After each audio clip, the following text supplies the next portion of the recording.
Diego Martínez, CEO millonario de Madrid, regresó a casa para encontrar a su 23ª niñera en 6 meses escapando gritando de su ático, perseguida por sus trillizos de 3 años, Alejandro, Lorenzo y Mateo, que habían convertido el salón de lujo en un campo de batalla. Sofás volcados, jarrones rotos y 3 angelitos rubios y rizados que reían mientras lanzaban comida contra las paredes. La niñera de 60 años, con 30 años de experiencia, corría hacia el ascensor, gritando que esos niños estaban poseídos por el demonio y que ni por 1.000.000 de euros se quedaría un minuto más. Pero cuando Diego se giró desesperado, vio algo que no esperaba. Carmen, su cocinera silenciosa y pobre, estaba sentada en el suelo en medio del caos con los 3 niños encima haciéndole caricias, completamente calmados y serenos. Ella, que ganaba 800 euros al mes y nunca había tenido hijos, había logrado lo que 23 niñeras profesionales no habían conseguido, y lo que descubrió sobre ella en las horas siguientes cambiaría para siempre a su familia. Diego Martínez había construido un imperio tecnológico de 500 millones de euros partiendo de cero. Había negociado acuerdos con los CEOs más despiadados del mundo. Había transformado startups fracasadas en unicornios millonarios. Pero 3 niños de 3 años estaban consiguiendo destruir su cordura más que cualquier crisis empresarial que hubiera enfrentado jamás. Alejandro, Lorenzo y Mateo habían nacido 3 años antes de un embarazo complicado que había obligado a su esposa Elena al reposo absoluto. Los trillizos idénticos eran una tormenta perfecta de energía inagotable, inteligencia precoz y creatividad destructiva que había transformado su villa de lujo en Madrid en una zona de guerra permanente. Elena había muerto durante la cesárea por complicaciones imprevistas, dejando a Diego solo con 3 recién nacidos y un dolor que no sabía cómo manejar. El problema no eran solo las rabietas normales de los niños pequeños. Los 3 habían desarrollado una sinergia diabólica que multiplicaba el caos. Alejandro era el líder estratégico, el que planificaba las operaciones. Lorenzo era el ejecutor, el que tenía la fuerza física para mover muebles y romper objetos. Mateo era el saboteador, el que lograba colarse en cualquier lugar y desactivar cualquier sistema de seguridad instalado. A los 2 años habían aprendido a abrir todas las puertas de casa. A los 2 años y medio habían descubierto cómo utilizar sillas para alcanzar cualquier estante alto. A los 3 años eran capaces de coordinar ataques sincronizados que enloquecían incluso a las niñeras más expertas. La situación había alcanzado el clímax la semana anterior con el incidente de la gran fuga. Los 3 niños habían logrado salir de casa a las 5 de la mañana, habían tomado el ascensor, habían bajado al garaje del edificio y habían comenzado a conducir los coches de los vecinos activando bocinas y alarmas hasta que todo el edificio se despertó en pánico. Diego había aumentado el sueldo de las niñeras a 4.000 euros al mes. Había prometido bonos de 10.000 euros para quien lograra quedarse al menos 6 meses. Había hecho instalar sistemas de seguridad dignos de una prisión federal. Pero nada funcionaba. Los niños eran más inteligentes, más creativos y definitivamente más determinados que cualquier adulto contratado para controlarlos. Carmen Ruiz había llegado 6 meses antes como cocinera, contratada después de que también la cocinera anterior se hubiera despedido alegando que cocinar en esa casa era imposible con 3 diablillos que robaban comida y convertían la cocina en un laboratorio de explosiones culinarias. Carmen tenía 28 años, pero aparentaba más, marcada por una vida de sacrificios. Venía de una familia obrera de Sevilla. Había perdido a sus padres en un accidente de tráfico a los 18 años. Había criado sola a 2 hermanos menores, trabajando como camarera y cocinera en restaurantes de tercera categoría. Cuando los hermanos alcanzaron la mayoría de edad, Carmen se había quedado sola en el mundo, sin familia y sin perspectivas. El trabajo con Diego representaba estabilidad económica, 800 euros al mes, comida y alojamiento en una dependencia de la villa y, teóricamente, solo la tarea de cocinar para la familia. Lo que no había previsto era enamorarse perdidamente de 3 niños que todos consideraban ingobernables. Desde el primer día, Carmen había notado algo que se les escapaba a todos los demás. Los trillizos no eran niños malos o malcriados, eran niños inteligentísimos y llenos de energía que no recibían suficiente atención emocional. Diego, destrozado por el dolor de perder a su esposa y sobrecargado de trabajo, los veía solo 1 hora al día durante la cena. Las niñeras eran profesionales competentes pero frías, interesadas solo en mantenerlos limpios, alimentados y bajo control. Los niños tenían hambre de amor, de juego verdadero, de alguien que los viera como personas únicas en lugar de un problema que gestionar. Carmen comenzó a observarlos mientras cocinaba, notando cómo se calmaban cuando ella cantaba en voz baja canciones sevillanas, cómo dejaban de hacer travesuras cuando olían los aromas de la cocina, cómo la buscaban con los ojos cada vez que entraba en una habitación, pero Carmen mantenía las distancias, consciente de su papel y de la diferencia social. Era la cocinera pobre, Diego era el jefe millonario. Los niños no eran suyos y no podía permitirse encariñarse demasiado con una situación que podía acabar en cualquier momento. Sin embargo, el destino estaba a punto de poner a Carmen a la prueba más grande de su vida, y ella iba a demostrar que a veces el amor vale más que cualquier calificación profesional. El desastre comenzó a las 7 de la mañana, cuando la niñera número 23, Margaret Collins, una mujer inglesa de 60 años con 3 décadas de experiencia en las familias aristocráticas de Europa, decidió implementar el método disciplinario victoriano para domar finalmente a los trillizos Martínez. Margaret había transformado la villa en un régimen militar. Desayuno a las 7 en punto, prohibido hablar durante las comidas, nada de juegos hasta completar ejercicios educativos, ningún contacto físico no autorizado, nada de risas excesivas que perturbaran la tranquilidad doméstica. Alejandro, Lorenzo y Mateo aceptaron el nuevo régimen durante exactamente 27 minutos. Luego desataron el apocalipsis final. Los 3 niños manibraron con la precisión de una bandada de pájaros. Mientras Alejandro distraía la atención de Margaret con preguntas inocentes, Lorenzo y Mateo vaciaron todos los cajones de la cocina, llenaron la bañera de espuma y lavavajillas, y liberaron el hámster de casa en el armario de Margaret. El golpe de gracia fue cuando descubrieron el sistema de audio de toda la villa.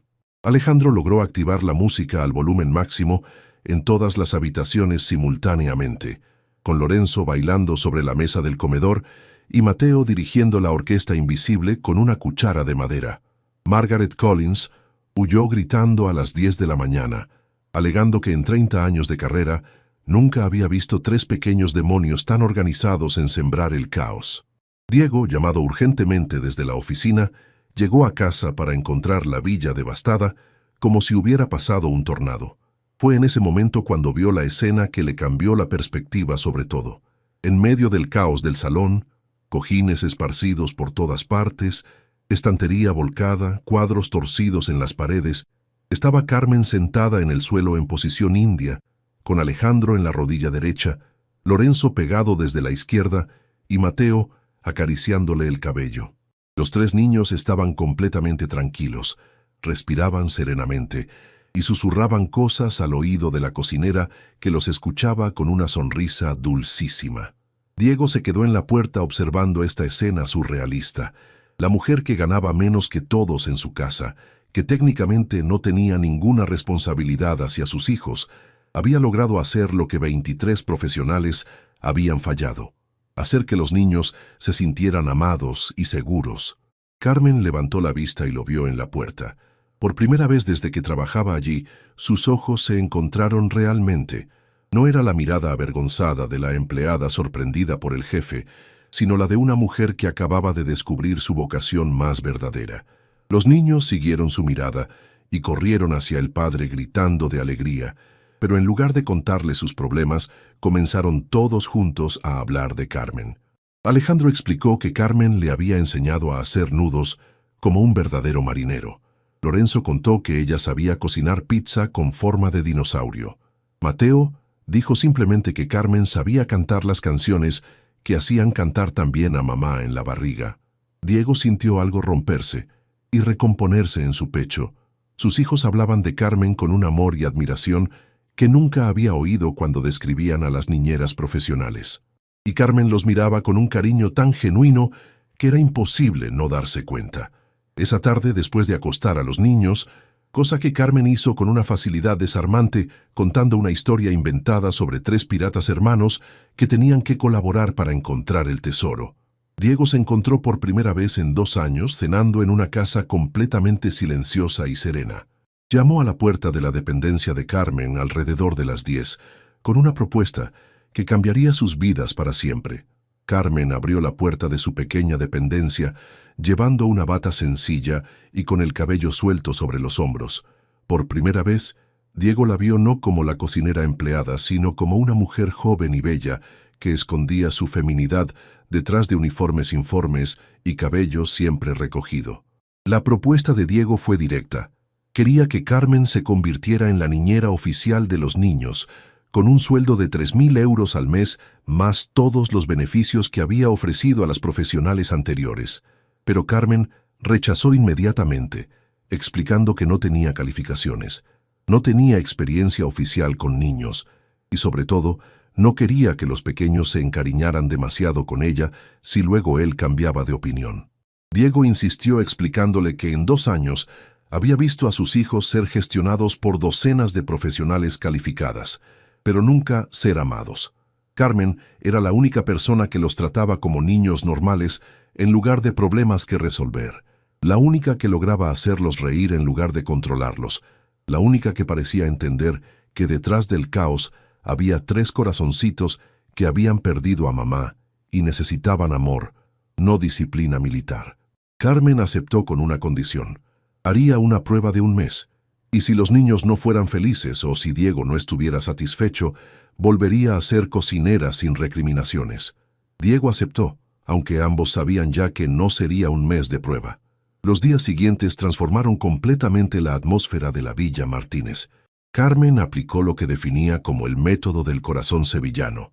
Reglas claras pero explicadas con amor, disciplina firme pero nunca punitiva, y sobre todo, el descubrimiento de que Alejandro, Lorenzo y Mateo eran 3 personas diferentes con necesidades diferentes, no una masa indistinta de energía destructiva. Alejandro era el líder natural, pero también el más sensible. ¿Te está gustando esta historia? Deja un like y suscríbete al canal. Ahora, continuamos con el vídeo. Necesitaba responsabilidades concretas para sentirse importante. Carmen lo nombró su asistente de cocina y le enseñó a preparar recetas sencillas, canalizando su inteligencia en algo constructivo. El niño dejó de organizar revueltas y comenzó a organizar almuerzos. Lorenzo era el más físico y atlético. Necesitaba desahogar energía. Carmen transformó el jardín en un gimnasio infantil y cada mañana hacía con él una sesión de entrenamiento que incluía carrera, saltos y juegos de equilibrio. El niño dejó de destruir muebles y comenzó a construir fortines con los cojines. Mateo era el más introvertido y creativo. Necesitaba estímulos artísticos. Carmen habilitó un rincón de la casa como estudio de arte con colores, papel y materiales para manualidades. El niño dejó de hacer travesuras silenciosas y comenzó a crear obras de arte que pegaban orgullosamente en la nevera.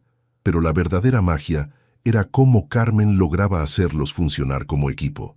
Cada actividad se convertía en un proyecto común: cocinar juntos, crear juntos, jugar juntos. Los 3 aprendían a colaborar en lugar de competir por la atención, a apoyarse en lugar de sabotearse recíprocamente.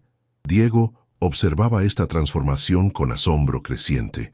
Sus hijos se habían convertido en niños normales, felices, educados, pero sobre todo, por primera vez desde que Elena había muerto, su casa parecía de nuevo una casa donde se podía vivir en lugar de sobrevivir.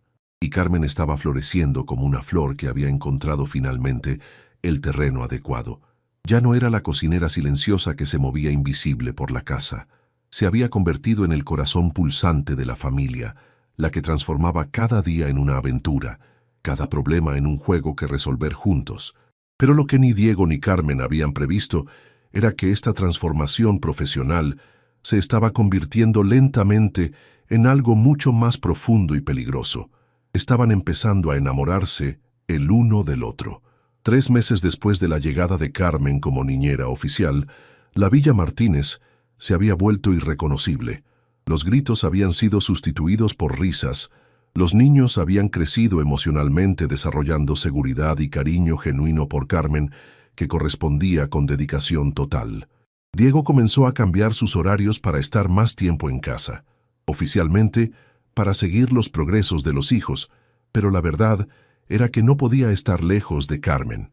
La observaba mientras enseñaba a los niños, esperaba la hora de la cena para sus breves intercambios sobre los planes del día. El momento de conciencia recíproca llegó cuando Alejandro se enfermó con fiebre alta. Carmen pasó toda la noche a su cabecera cantándole nanas sevillanas. Diego se quedó en el pasillo escuchando esa voz dulce que arrullaba a su hijo con un amor que ninguna medicina podía dar. Cuando a las 6 de la mañana encontró a Carmen dormida en la sillita, la cubrió con una manta. Carmen abrió los ojos y durante algunos segundos se miraron en un silencio cargado de todo lo que no podían decirse.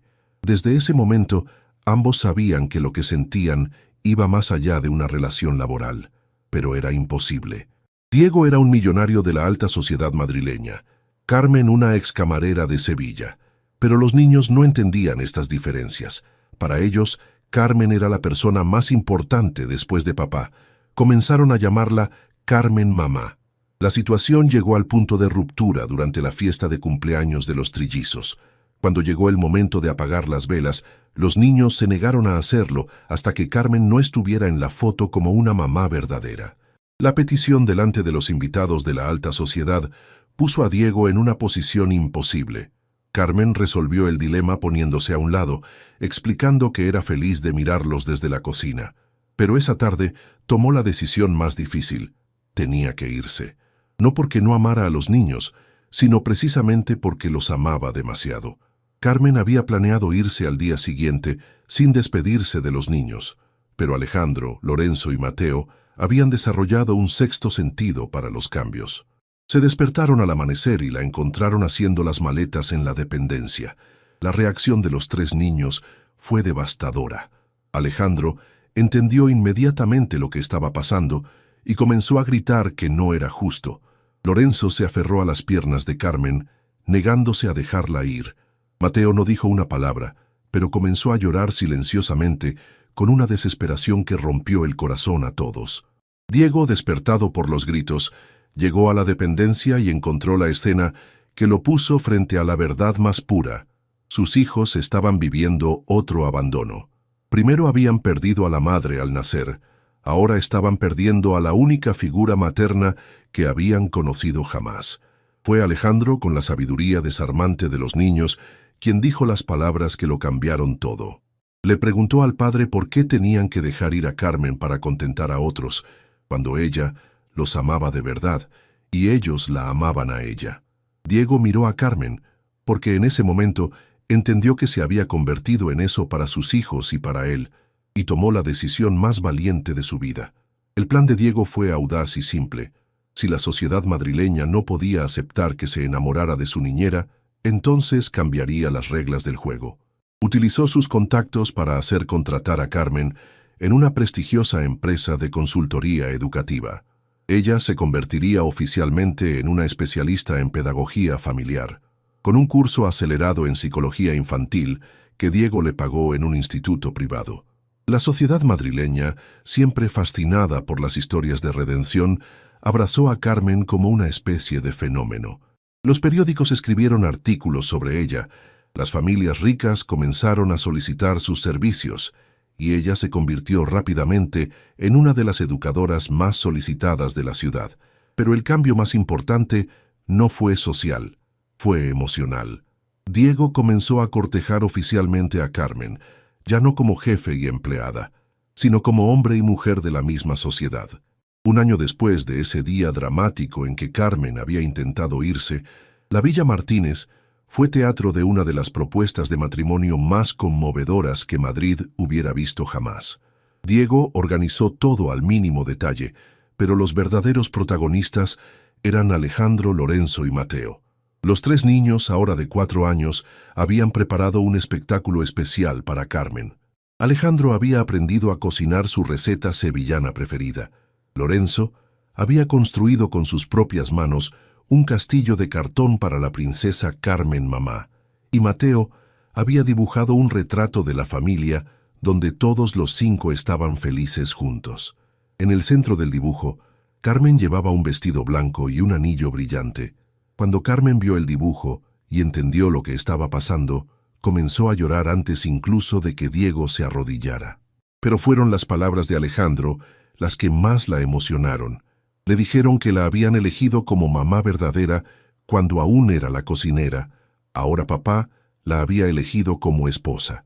Y le preguntaron si quería elegir también ella ser su familia para siempre. La propuesta de Diego fue simple y sincera. Le dijo que había construido un imperio económico, pero que ella había construido algo más precioso, una casa donde el amor era más importante que el dinero, donde los niños crecían felices, donde cada día era un regalo en lugar de un desafío que superar. La boda se celebró 6 meses después en el jardín de la villa, con una ceremonia que reflejaba su historia única. Carmen llevó un vestido diseñado por un estilista madrileño, pero inspirado en los bordados tradicionales sevillanos. Los 3 niños hicieron de pajes, cada uno con una tarea especial. Alejandro llevó los anillos, Lorenzo esparció los pétalos, Mateo sostuvo la cola del vestido de la novia. El momento más emocionante fue cuando, durante la ceremonia, los niños preguntaron al celebrante si podían también ellos casarse oficialmente con Carmen. El sacerdote, preparado por Diego, sacó 3 pequeños anillos y permitió a Alejandro, Lorenzo y Mateo prometerle ser sus niños para siempre, mientras ella prometía ser su mamá para siempre. Carmen dijo que había llegado a esa casa como cocinera pobre y desesperada, pero había encontrado mucho más que un trabajo. Había encontrado su familia, su propósito en la vida y el amor más grande que hubiera imaginado jamás. 5 años después de la boda, la familia Martínez se había convertido en un modelo para todo Madrid. Carmen había abierto una escuela para formar educadores que trabajaban con el método del corazón sevillano, enseñando que el amor y la comprensión son más efectivos que cualquier técnica disciplinaria. Alejandro, Lorenzo y Mateo habían crecido como niños equilibrados, seguros de sí mismos y sobre todo convencidos de que el amor no conoce diferencias sociales. Diego había aprendido que el verdadero éxito no se mide en millones de euros, sino en risas que llenan la casa, en abrazos que te esperan cuando vuelves del trabajo, en una esposa que transforma cada día ordinario en una pequeña fiesta. También había aprendido que a veces las personas más preciosas llegan a nuestras vidas vestidas de cocineras pobres, y que reconocerlas por lo que valen realmente es la decisión más importante que se puede tomar. La historia de Carmen y Diego se convirtió en leyenda en Madrid. La cocinera que conquistó el corazón de un millonario no con la belleza o la astucia, sino con la capacidad de amar a 3 niños difíciles mejor que nadie.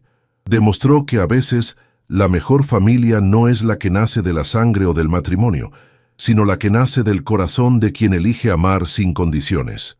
Y cada tarde, cuando acostaban a Alejandro, Lorenzo y Mateo, los niños agradecían por haber enviado a Carmen mamá a sus vidas justo cuando más la necesitaban, porque los milagros más hermosos nunca llegan cuando los esperamos, sino siempre cuando más los necesitamos, aunque no nos demos cuenta.